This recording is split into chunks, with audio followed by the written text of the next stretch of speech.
So what about this? Like, this is an argument I'm hearing currently with Putin and Ukraine, but people would say to your idea, oh, well, that would be antagonizing the Chinese Communist Party. That would be making them more hostile and aggressive. We don't want to do that. That's the same thing people are saying about the situation in Ukraine. Like, oh, it's because he felt threatened. Okay, I'm going to put a little emotional spin on this. Well, that's what Chamberlain, thought about Hitler, right? Appeasement doesn't work with dictatorships. So, our existence, the existence of democracies in the world is offensive to the CCP. So, the only way to deal with that is either we fight back in a way that keeps it from going nuclear, or we give up. I mean, that's pretty much the choice. Taiwan also has to take responsibility here and step up and get their people trained, and there are people trained there, and they're doing a good job of it. But just like Ukraine, even the I think the foreign minister made a statement a couple of months ago saying that he believes that the PRC via the PLA is going to attack Taiwan. So, everybody needs to get going on this. It's now. We can't wait till they start attacking and then respond, because if we wait for that, it'll be over before we even have an opportunity to get there. So, do you think that China will want to invade Taiwan regardless of whether or not we station troops in Taiwan? I think that it will be a stronger argument to deter them, but it might not deter them. But it would definitely anger them. Well, yeah. It would have angered Putin if we had stationed U.S. military in Ukraine. But are we willing to risk war with Russia? Because of it, are we going to? But what's the purpose of NATO, right? NATO is supposed to be an alliance to protect, first it was 12 countries, now it's 30 countries from aggression. The only country that's nearby is Russia. So the NATO alliance is offensive to Russia, but do we disband NATO because it's offensive to Russia and it could lead to nuclear war? No, we don't.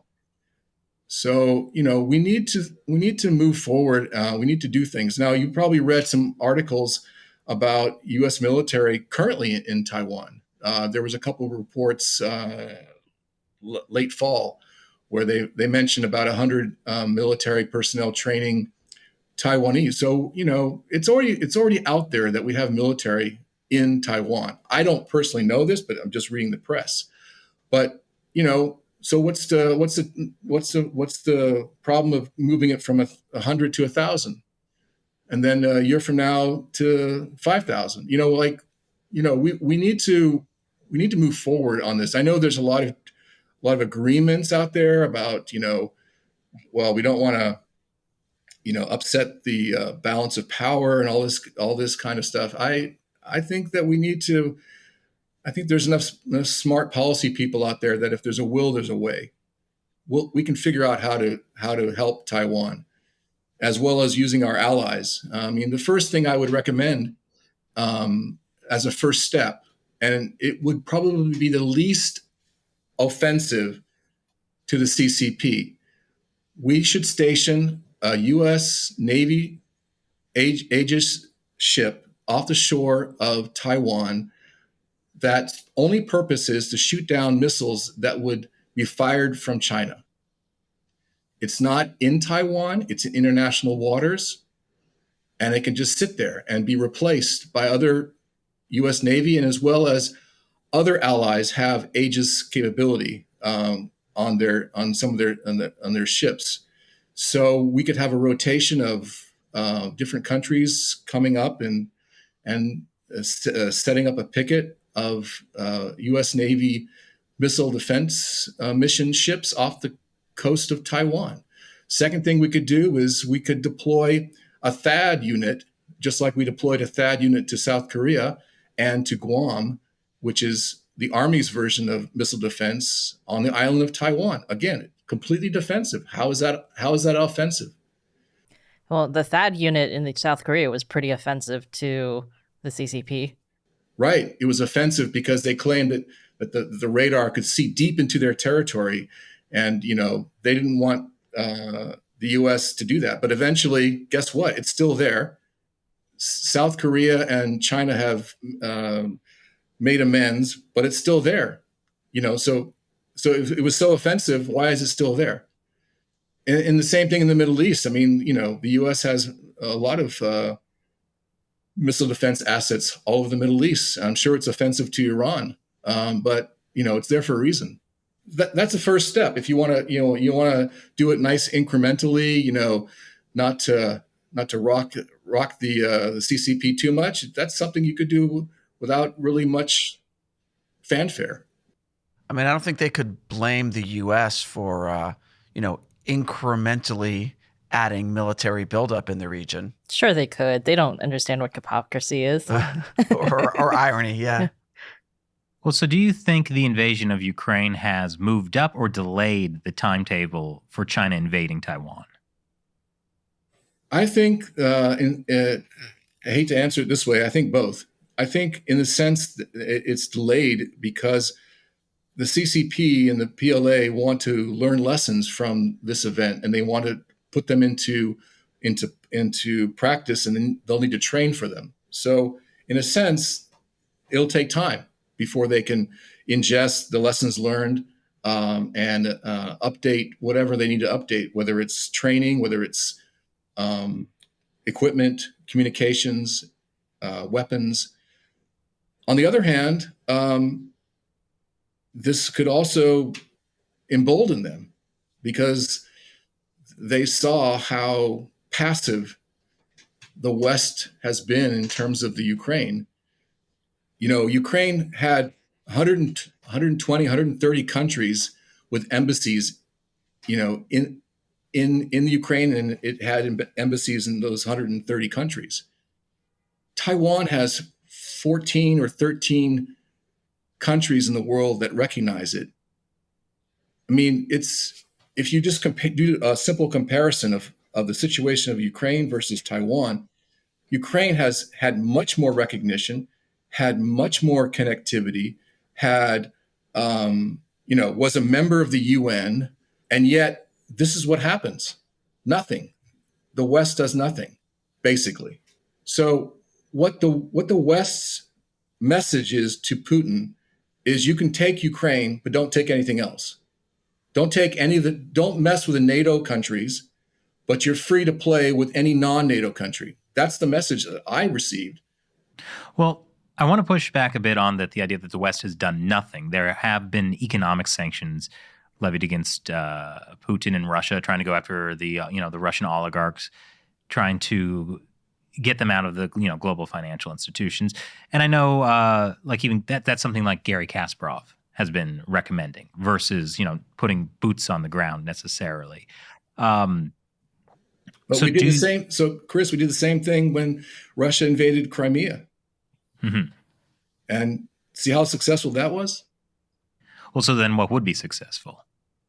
The issue is what are we willing to fight for? That's really the issue, right? Are we willing to send men and women to fight in a foreign country, for a foreign country? And if so, what are the criteria for that? And that applies to Taiwan or any other country that we've sent troops to. It has to become a vital interest of the United States to protect an ally.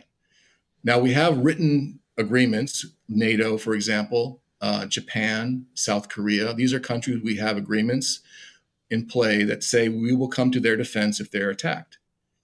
We don't have those agreements with Ukraine and Taiwan. So I guess the first step would be to make that an agreement, to state that, make it part of NATO or make it part of another larger alliance.